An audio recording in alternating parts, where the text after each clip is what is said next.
Hi, Thor. The only reason they portray Vikings as pillagers are because of the Romans.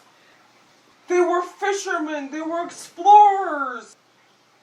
They didn't like being confined to one little area, so they would spread out. They had that insatiable need to see what's over the horizon. But they were mainly fishermen, not farmers, fishermen. There were a few farmers, and you need the fish oils to survive, and the fat. But you have ice fishing and regular fishing, and believe me, and the rivers and the sea. They were fishermen, not pillagers. Anything that we've been taught through the only reason is that because the Romans want to vilify them. They weren't pillaging Britain and stuff. They were trading with them. And sometimes what they will do also for the propaganda is you will say that our enemies are doing this, so therefore we have to do the same thing. Exactly. And they've not, but it's just an excuse so you can get away with what you're doing. The whole Viking attacks on England and Scotland and Ireland. No. They were trading with them. They were fishermen and traders. Because they had very good metals, which they found historical artifacts with very rare. How did they get this metal? Because they had dragon forges and the volcanoes. They could trade the good metals, furs, fish. They were traders. And they would go to places others wouldn't. So they would have the rare and unusual goods. If Vikings were as warlike as people say they were, why are the Scandinavian countries so peaceful? Even Iceland and Greenland, they're respectful and peaceful. Why would they be that way if... the descendants were like that. Like, that doesn't seem Yes.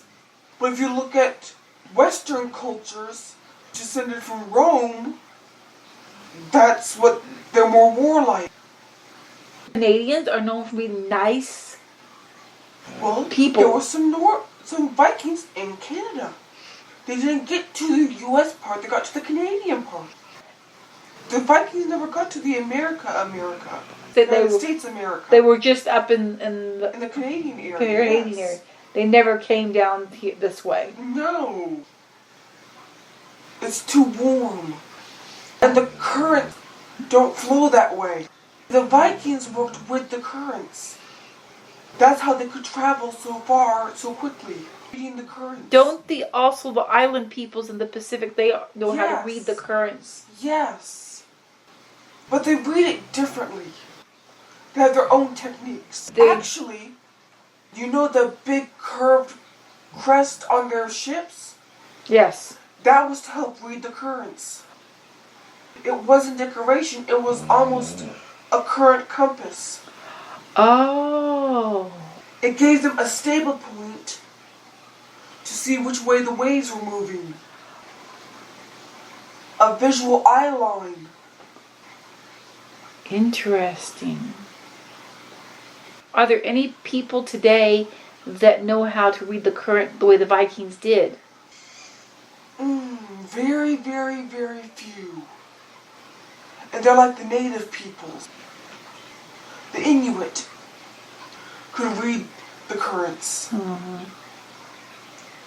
Not the same way, but similarly. They have their each unique ways. Yes, the Viking way with this big center crest has pretty much been lost. But it will come back at some point. That knowledge will be, after the God who blew, will be restored. That'd be wonderful. And it also, that's why a lot of them look like dragons. Mm-hmm. To reference the great sea dragons from the primordial sea. Oh. Because we knew of them. And would there be stories that would be told? Yes. Both the local dragons and those. The local dragons sometimes acted like dolphins. the local sea dragons or sky dragons Yes. would sort of help guide the ships and play in the water. They worked with and were in harmony with them. Yes. And that was to respect them. The big crest was shown as a symbol, a design of respect. So, yes, the eye line stable point with the rest of the ship, that's why it was so tall compared to the rest. It wasn't a decorative thing. It had a function. To watch, because there's lots of cross currents up there. To see where the cross currents were, guide through them. And with the icebergs and stuff. Because icebergs will create cross currents. Ah. The problem with ships nowadays is they don't work with the water. No, they just plow through. The same attitude that exists with all of this. Yes. Non-earth respect culture. Yes. They just plow through, tear up, make a mess, destroy There it. would be a little bit of rowing, but we didn't row the whole way. That would be stupid. We would let the current carry us. We would use the oars mainly to steer a little bit if you got caught. To get you where you need to be, adjust this way here, Yes. adjust that way there, yes. Yes, that's how they could travel so far. And the winds and the currents wouldn't always match up. So you have to know when to use the sails, when to use the current, to balance them. It's a definite art. Yes. And one that was taught from a very young age. Because those were like mobile homes. They weren't warcraft. They were homes. So the children would grow up on the sea learning how to navigate it. If you grow up with this and this is just part of who you are, you understand it. Yes. Especially with the tradesmen. They would have their whole families with them.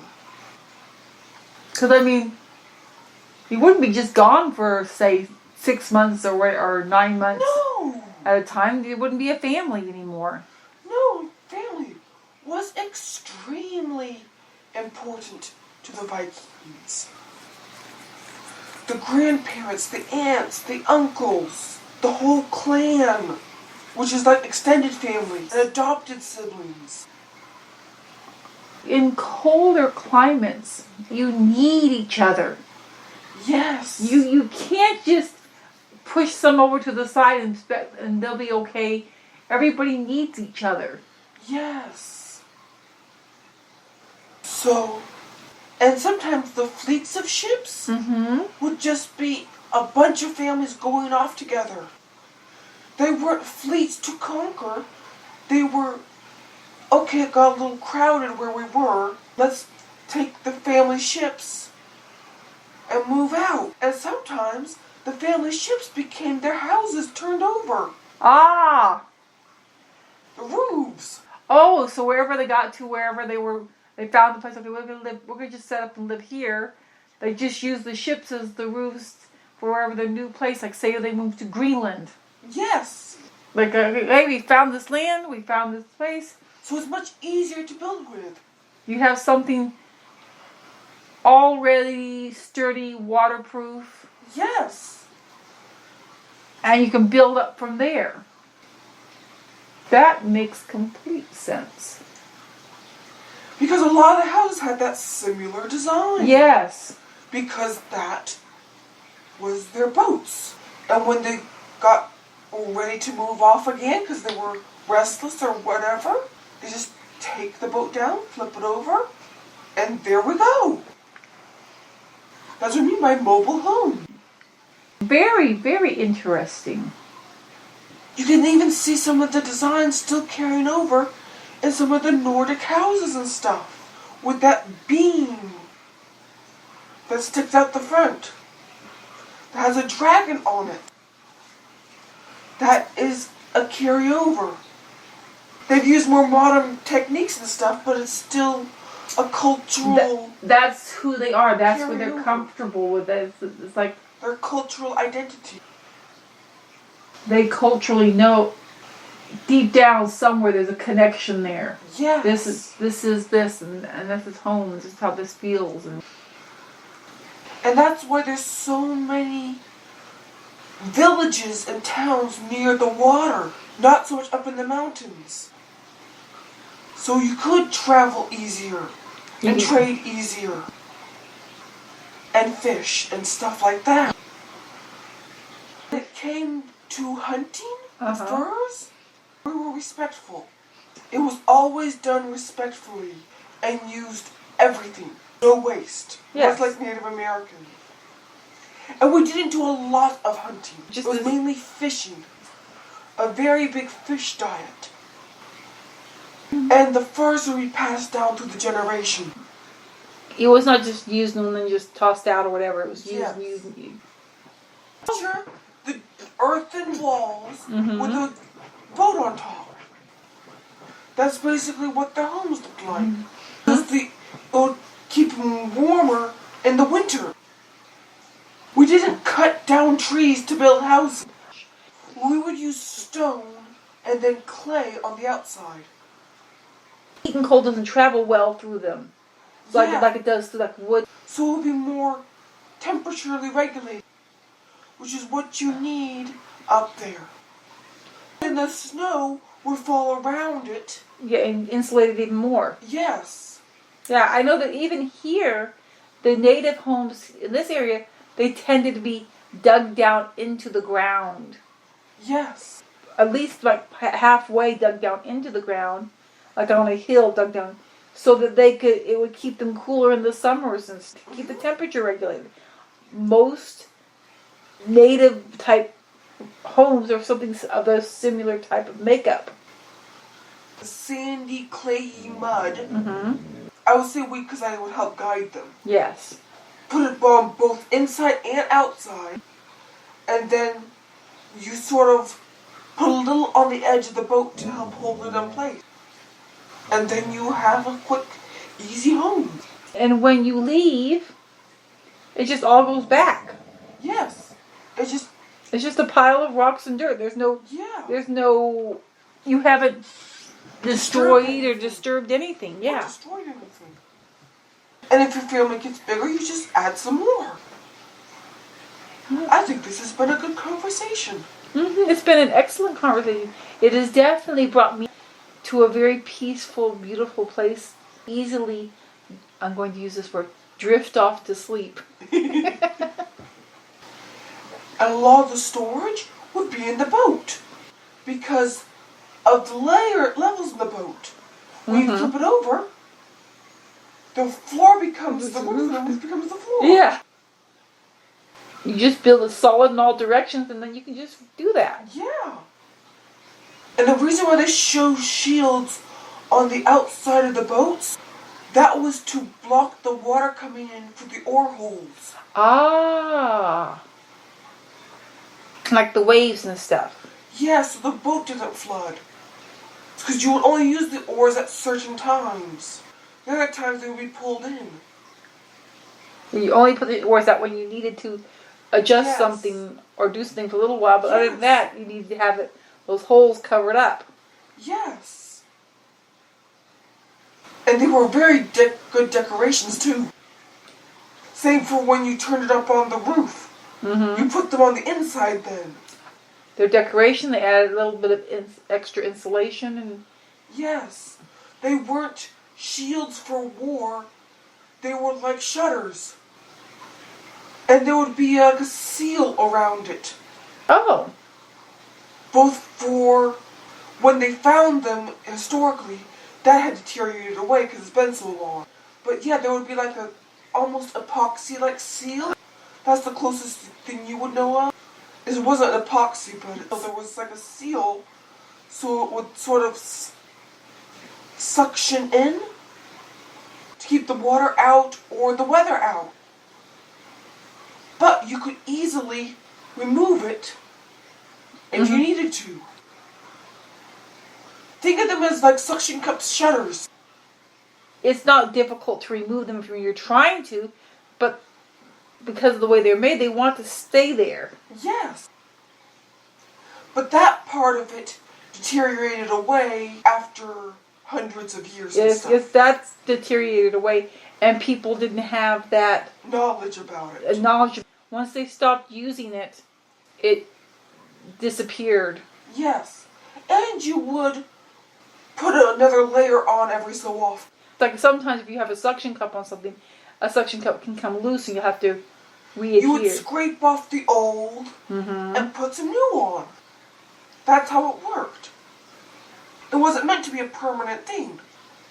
Every few years or so you would scrape off the old stuff, put some new on, and sort of just soak it in. Yes, so they're not... Vikings were not warlike. It was a matriarchal society, not patriarchal. Well, they do always tend to vilify matriarchal societies. Yes. And undermine that. They don't let it be known it was a matriarchal society. Yes, because without the mothers, life wouldn't happen. Even in many Native American cultures where they had respect for women, the propaganda would be that against them about how bad it was for women there, because as women heard how nice it was, they said, well, I'm going to go live over there because y'all are awful. Yes, that's why we worked so well. We did trade with the Native Americans. Yes, there was trade between the Vikings and the Native Americans. From Greenland to Canada, because we would have obsidian from the volcanoes, which they would use for arrowhead and stuff, and vice versa. So we had very similar cultures in terms of matriarchal, tribal society. Respect for the earth, know how to read the earth, how to work with the earth. Yes, we were the native peoples of that area. People forget that. It wasn't actually that they forget. It is that they have been... You kill off everyone who could prove otherwise. And then you take the children and you keep brainwashing them to believe something different. Yes. Then there is no more history of it. Exactly. And then when you go back and you re-examine it, everybody has been told stories, and so those stories influence the way you look at it, everything. Yes. I can't wait till the lies are gone. I really hate lies. Oh, there were a lot of women blacksmiths. The men and women would work together. Well, that makes complete sense. If you're doing something, it's not like, okay, I know that when you're working on the house, or you're working on the garden, or you're working on building something, you work together. Yes. It's very rarely a single person by themselves doing something totally alone. The men were stronger to sort of hammer the metal, but the women were the one who fashioned these ornate, gorgeous things. And that the boy children and the girl children would be learning these same skills. Yes. Nobody was like, oh no, you're a girl, you can't learn this. Or, oh, you're a boy, you can't. That is a Roman idea. A Roman idea. So if a girl wanted to become a tradeswoman, that's ahead. fine. Boy wanted to become a weaver, that's fine. It's not like the embroidery and the weaving were just women's jobs. It was whoever wanted to do it. Yes. Women work better at the queuing with their higher pitched voices. But when we would sing, it would have the deep men's voices and the higher women's voices combining together. Imagine queuing with Misty Mountain's Cold Song. And it would just ring through the fjords. It was beautiful. I can imagine that with Northern Lights. It must be amazing. Oh, it was... They did sort of catch a hint of it in How to Train Your Dragon 2 when they sang that Dancing in the Dreaming. Because there will be a male part and a female part going back and forth. Another great song was that one she shows you that was like a funeral song, where it had the drum, and the high woman's voice, and the deep man's voice. Imagine that, but a cheerier song, spreading throughout everything, because the whole tribe would get together and sing. Singing was a very important part of our culture. Our stories would be what you would call musicals. So stories would be told by song. We wouldn't just talk it, because that you lose a part of it. We had basically soundtracks for our stories. And some of the people would dress up while telling the story. And voices would carry so well over the snow. Yes. Voices carry very well over the snow. Yes. Here's something interesting. Mm-hmm. We were semi-beekeepers. We would work with the bees. Not like beekeepers nowadays. We would give offerings to the bees so they would come closer and share their honey. But when we would leave, they just go back to normal. We weren't dependent on each other. It wasn't harvesting like it's here and No. controlling. We never controlled anything. We worked with it. The natural flow and the current of all things. Yes, much like, here's a good illustration, in that How to Train Your Dragon movie, when he's flying with Toothless. He's not controlling the dragon with the tail. He's working with it to go through the rocks. He's not making the dragon do this. He's working in harmony with the dragon. Yes. Not that we actually did that with dragons. No. But that was an illustration. An illustration that I'm telling that more to the dragons. Yes. So you don't get insulted. No, it's not talking about actual dragon riding. It's saying that there was a current and flow, and they understood the current and flow, and they worked and lived within that current and flow. Oh, Vikings stand-up comedy. Okay. That was fun nights. I would actually come down and watch. Lots of gas jokes. We eat a lot of fish, especially a lot of like fermented fish. It's gonna have some good gas jokes. And fish jerky and things like that. Because you wouldn't carry barrels of pickled fish. That makes no sense. No. It was a rare occasion thing. Mainly for like weddings or something. Celebration food. Because you got a little tipsy from it. Most of the time it was more like fish jerky. And it wasn't brine, it was seawater. Because cold seawater is a great preserver. So it'd be like salted fish jerky. Not the slimy, stinky stuff they have nowadays. That's like basically rotting. No. It was something, it tasted and smelled much better. Well, that's not unusual. Most things the way they originally were supposed to be, taste a lot better than the way they are now. Yes. Vikings did not do well landlocked. We have exploratory souls. Always want to see what's next. What's next in the stories is translating it right now. But we gotta see what's to come. We aren't easily satisfied. And of course we knew the earth was round. You were not afraid of sailing off of it. That's a ridiculous. I'm not sure where that idea came from. Oh, I can pretty much tell you. Where? Any seafaring knows the earth is round. If you don't want the slaves running away, you have to scare them from going too far. That is why in the Americas, when they had slaves, they didn't let the slaves learn how to swim, so they couldn't go too far. By telling the people who you're not treating very well, if you go too far, you're going to fall off and be gone forever.